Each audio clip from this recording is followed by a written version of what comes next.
말로 정확하게 설명해서 내 동생에게 이거를 확실하게 이해시킨다 라는 생각으로 개념 하나하나를 잡아가다 보면, 수포자 알고 계시죠? 네, 수학을 어려워하는 친구들이 참 많은데요. 그런데 어떡하죠? 이제 앞으로 모든 입시의 키가 수학이 될 것 같은데 말이에요. 네, 교육부에서 발표한 내용도 그렇고 수능 문제의 키는 영어는 제외하더라도 국어 혹은 수학 두 과목이 중점적으로 다뤄지고 있습니다. 수과학이라고 하지만 과학의 비중이 줄어들고 수학의 비중이 조금 더 상승을 했는데요. 매번 수능에서 국어 난이도, 수학 난이도를 가지고 수능의 난이도가 결정이 될 만큼 아주 중요한 과목이 수학입니다. 그런데 내가 수포자예요. 이것만큼 곤란한 또 상황이 없는 것 같아요. 앞으로는 수능에서 새로운 교육과정에서는 논술형, 서술형 문제 방식이 도입된다고 하죠. 수학에서도 서술형, 논술형 풀이들도 점점 늘어날 텐데, 수포자들은 어떻게 해야 될까 고민하고 계시는 분들을 위해서 오늘은 컨텐츠를 준비해 봤습니다. 내가 수학에서 자신 있게 만점을 받아본 적이 없는 학생들을 위한 컨텐츠입니다. 수학에서 내가 늘 무언가 실수해서 실패해서 8, 90점만 받는다면 어떻게 완벽하게 100점을 맞을 수 있을까? 혹은 내가 수포자라서 기본적인 개념도 어떻게 다뤄야 될지 모르는 친구라면 어떻게 수학을 접근할까? 이대로 수학을 포기해야 될까? 고민하기 전에 이 방법을 한번 활용해 보시면 어떨까 합니다. 구경수 혼자 공부하기라는 초등학교 선생님이 쓰신 책 중에서 오늘은 수학 분야의 공부 방법을 나눠볼 텐데요. 제가 앞에서도 여러 번 수학 공부할 때 강조해 드렸던 내용이고요. 현직에 계신 수학 선생님이라면 이거다라고 추천해 주시는 분들이 많았던 방법. 네, 차근차근 그 방법을 알아볼까 합니다. 수포자, 수학이 힘들고 어디서부터 접근해야 될지 모르는 친구들은요. 내 학년이 아니고요. 내 학년보다 2년이든 3년이든 앞으로 거슬러 올라가서 그때 학년에 해당하는 교과서부터 시작하세요. 또 교과서 이야기야? 라고 생각하실 텐데요. 교과서 아무리 강조해도 지나치지가 않습니다. 우리는 쉽게 초등학교 저학년부터 문제집으로 접근하는 친구들이 많은데요. 문제집, 교과서 어떤 게 더 수학의 원리나 개념을 잘 다루고 있을까요? 수학 교과서만큼 수학에 하는 학자들이 열과 성을 들여서 만든 교과서가 없습니다. 문제집이 어떻게 대단한 것 같지만 문제 수가 많고 어려운 문제들을 다루니까 이 문제집을 풀어야지 뭔가 수학을 잘할 것 같지만요. 원리나 개념을 익히는데 교과서만 한 게 없어요. 정말 우리나라의 모든 학생들이 수학을 익힐 수 있도록 온갖 고민을 해서 만들어진 가장 잘 만들어진 정석이 교과서이기 때문에요. 무조건 교과서에서부터 시작합니다. 내가 이제 중학교 1학년이에요. 중학교 1학년 올라가는데 너무 수학이 어렵고 두렵고 하면은요. 2년, 3년 앞선 4학년 수학부터 시작합니다. 4학년 교과서부터 시작해요. 교과서가 어떻게 구성되어 있는지 다들 교과서 수업 시간에 봐서 알죠? 어떤 기본 개념에 대한 설명이 나오고요. 그 개념을 가장 확실하게 알 수 있는 문제가 나옵니다. 그리고 그 밑에 그것을 활용해서 풀 수 있는 예제 문제가 나오고 뒤에 단원평가가 나오는 시기인데요. 이 교과서를 가지고 기본적으로 뼈대 수학의 개념을 충실하게 잡아가는 거예요. 그래서 내가 4학년 1학기, 2학기, 5학년, 6학년 이렇게 쭉 복습을 해가면서 이 개념들 중에서 나한테 정확하게 안 잡혀있는 개념이 뭔지를 알아야 중학교 수학도 시작할 수 있습니다. 그래서 내가 자신 없는 부분 혹은 내가 여기까지는 정말 알 수 있는 것 같은데 그 다음부터 애매하다라는 부분이 있는 2년, 3년 전의 교과서부터 시작합니다. 자, 일단 교과서를 가지고 어떻게 해야 될까요? 개념 부분을 확실하게 알아야겠죠? 개념에서 어떤 한 단어도 이해가 안 되는 단어가 없을 때까지 읽고 또 읽습니다. 개념에 대한 내용을 정독하는 거예요. 그래서 읽다가 문맥에서 이게 무슨 내용이지? 라고 의문이 들 때는 선생님한테 묻든 인터넷에서 찾든 부모님께 물어보든 정확하게 그 문맥을 이해하는 것에서부터 개념은 시작이 됩니다. 이해가 될 때까지 반복해서 읽고 또 읽는 거예요. 그리고 나서 내가 정말 이제는 이 개념을 확실히 알 것 같다라고 생각이 들면요. 백지에다가 그 개념을 정리해 보세요. 마구잡이로 막 쓰지 마시고요. 깨끗하게 깔끔하게 정리하는 거예요. 그 개념을 정리하는 과정에서 또 한 번 확인이 되겠죠? 내가 정확히 알고 있는 개념이 어디고 이 개념 중에서도 아리송한 부분이 어디인지 확인이 되겠죠? 그걸 위해서 정리를 하고 그 과정을 서술해 나가는 겁니다. 그리고 나서는 자신이 작성한 것과 교과서에 작성한 개념을 비교해 보세요.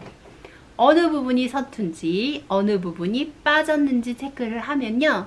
내가 개념 중에서 정확하게 파악하지 못한 부분을 알 수 있겠죠? 그럼 그 부분을 다시 정독하는 거예요. 그리고 나서 어떻게? 백지에 그 개념을 다시 써보는 겁니다.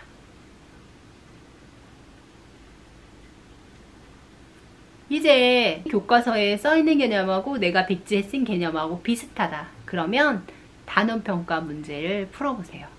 그래서 단원평가 문제에 점수를 줘서 내가 정확하게 파악하지 못한 부분이 있었는지 한 번 더 점검을 하고요. 그런 부분이 있다면 또 다시 백지로 넘어갑니다. 그렇게 개념을 정리하는 거예요. 그리고 나서 예제 문제를 풀어야겠죠. 교과서에 나와 있는 문제들이 많지 않아요. 예제 문제들이 많지 않은데요. 그 예제 문제를 허투루 생각하면 안 됩니다. 그 예제 문제는 이 교과서에 나와 있는 개념을 가장 잘 알 수 있는 모범적인 예제 문제예요. 이 개념을 가장 숙달할 수 있는 최고의 지름길이에요. 그렇기 때문에 이 정도는 하면서 대충 예제 문제를 넘기고 마치 문제집에 최상위 수준의 문제만 의미가 있는 것처럼 생각하는데요. 이렇게 돼서는 개념을 정확하게 알기가 어렵다는 이야기예요. 단단하게 기초가 안 쌓인 데에서 모래성을 마구마구 쌓아 올렸기 때문에 무너질 수밖에 없는 거죠. 그렇기 때문에 교과서에 나온 예제 문제를 절대 허투루 넘기지 말 것.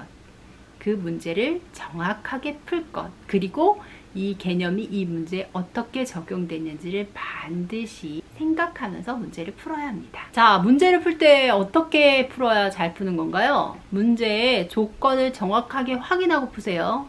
문제를 대충 읽거나 문제의 조건을 놓쳐서 플러스를 마이너스로 한다거나 최대인데 최소를 구한다거나 이런 실수가 반드시 있으니까요. 문제를 정확하고 꼼꼼하게 읽으면서 풉니다. 자, 문제를 풀 때는 어떻게? 최선을 다해서 이게 본 시험이다 라고 생각하면서 실전처럼 진지하고 집중해서 푸는 태도가 필요하죠. 이거는 모든 과정에서 연습은 실전처럼, 실전은 연습처럼 하는 자세를 익히는 게 중요하니까요. 이렇게 풀어가는 게 필요하고요. 필요하다면 도표를 그리고 그림을 그리면서 꼼꼼하게 시각화해서 정리하는 것이 좋습니다. 이 개념이 정확하게 어떻게 적용이 되는지 그림을 그린다던가 그 과정을 빼놓지 않고 꼼꼼하게 정리하는 게 좋겠죠. 문제를 풀다가 모르는 문제가 있어요. 어려운 것 같아. 이럴 땐 어떻게 해요? 일단 건너뛰세요. 수능도 마찬가지예요. 어떤 문제를 풀든 마찬가지예요. 어려운 문제가 있어서 여기에서 당황하고 시간을 뺏기면 나머지 쉬운 문제마저 풀 수 있는 시간을 날리거든요. 그렇기 때문에 시험 문제를 풀 때는 무조건 모르는 문제는 체크하고 넘어가는 게 좋습니다. 자기가 알고 있는 문제, 쉬운 문제, 개념을 정확하게 알고 있는 문제부터 휘리릭 풀고요. 모르는 문제는 마지막에 푸는 거예요. 마지막에 다시 풀어보고 또 풀어보고. 그런데도 모르겠다 그러면은요, 어쩔 수 없잖아요. 어떻게 해야 돼요? 찍기라도 해야겠죠. 일단 모르더라도 내 최대한 근사치로 찍어보는 거예요. 이렇게 문제를 풉니다. 그리고 나서 채점을 할 때는요, 정확하고 엄격하게 채점하세요. 내가 마치 수능의 채점자가 된 기분으로 풀이 과정을 비교를 해서 답지 풀이 과정이라도 조금이라도 다른 부분이 있으면 틀린 거로 체크하는 거예요. 일단 정확하게 알지 못하기 때문에 그렇게 한 거거든요. 그리고 나서 비교를 할 필요가 있으니까 정확하게 체크를 해주는 게 좋습니다. 채점은 엄격하게.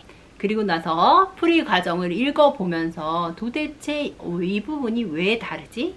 내가 이해하고 있는 부분이 다른가? 어떤 부분이 빠진 거지? 라고 체크를 해보시는 게 좋습니다. 문제를 푸는 과정은 문제를 맞고 틀리고가 중요한 게 아니라요. 그 과정에서 내가 어떤 개념을 정확하게 알고 있는지 모르고 있는지를 파악하는 게 중요하기 때문에 풀이 과정에서 내가 빼먹은 부분이 어떤 건지를 꼼꼼하게 보고 체크해 주는 게 좋고요.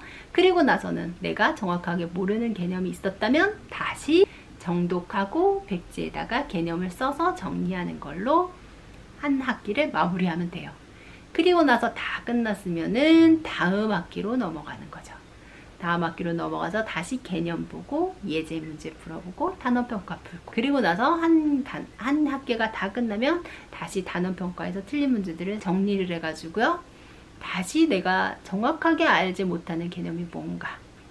되게 시간이 많이 걸릴 것 같지만 실질적으로 나는 중1이잖아요. 그렇기 때문에 4학년 과정은 쉽습니다. 지나간 거를 보는 거기 때문에 그렇게 많은 시간이 걸리지 않고요. 그 중에서 내가 정확하게 모르는 개념만을 쏙쏙 뽑아보는 과정이기 때문에 내가 쌓여있는 개념 중에서 어떤 개념이 정확하게 자리 잡지 않았는지를 알아보는 과정이에요. 그래서 그거를 정확하지 않은 개념을 쏙쏙 뽑아보는데 굉장히 좋은 방법이니까 이 방법을 활용해보면 좋을 것 같아요.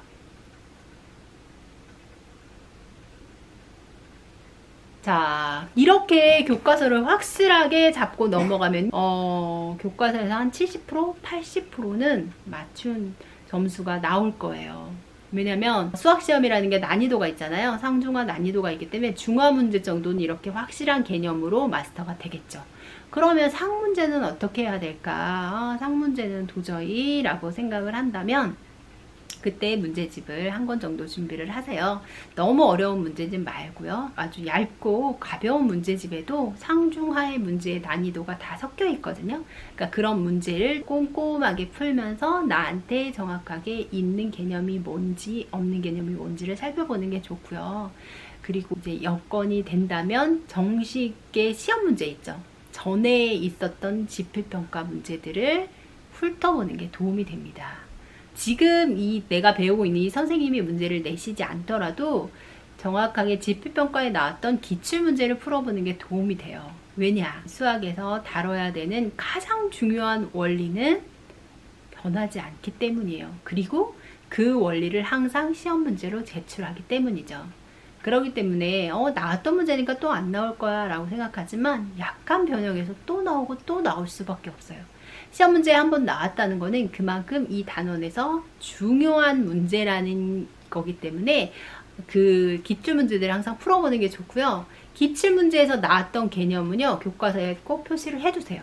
그래서 내가 다시 교과서를 복습할 때 이거 기출문제에 나왔던 중요한 개념이었지 라고 표시를 해놓고 보면 조금 더 그 개념은 심혈을 기울여서 보게 되고 더 정확하게 받아들이게 되니까요. 시험 정규교사를 볼 때도 이런 방식이 아마 도움이 될 거예요. 자, 오늘은 수학 100점이 너무 어렵다고 하는 친구들을 위해서 빈틈을 잡아가는 수학 공부법에 대해서 말씀을 드렸어요. 교과서와 간단한 문제집을 활용해서 문제를 푸는 건데요. 일단 교과서를 통해서 내가 어떤 부분이 비어 있는지, 어떤 개념이 정확하게 네, 정립이 되어 있지 않은지 확인하는 것이 먼저입니다. 그래서 전에 배웠던 내용들을 쭉 살펴보면서 정확하게 개념을 내가 말로 설명할 수 있어야 돼요.